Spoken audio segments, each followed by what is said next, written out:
இந்த இரண்டு சின்ன இதயங்கள் செய்யும் இசை தமிழ் சேவை. அமிர்தவர்ஷினி லிடியன். வள்ளுவ ஆசான் இப்போது இருந்திருந்தால் உங்கள் இருவரையும் உச்சி மோர்ந்து மெச்சியிருப்பார். உங்கள் பெற்றோரை வாழ்த்தி இன்னும் ஒரு குரல் எழுதியிருப்பார்.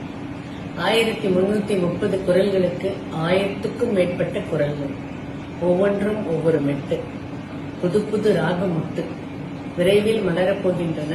அதில் ஒரு குரல் என் குரல். இது என் குரலுக்கு மரியாதை.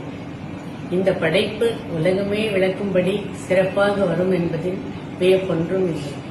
ஆனால் எனக்கு ஒரு வேண்டுகோள் உண்டு. வள்ளுவ ஞானிக்கும் மதுரைக்கும் பெரிய தொடர்புண்டு.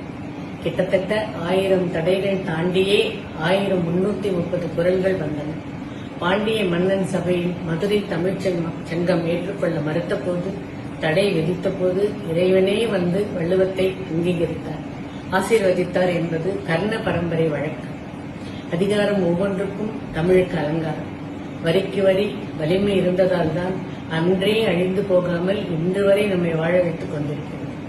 இப்படிப்பட்ட மகத்தான உங்கள் இசை திருக்குறள் மதுரையில் அரங்கேற வேண்டும். வள்ளுவரின் இல்லறத்தில் பெருமையாக விளங்கிய அன்பு பெண்மை வாசிக்கும் இந்த நேரத்தில் என் நன்றி. உங்கள் களைப்பில்லாத இசை உழைப்பில் உருவான இந்த 1330 வணக்கம்.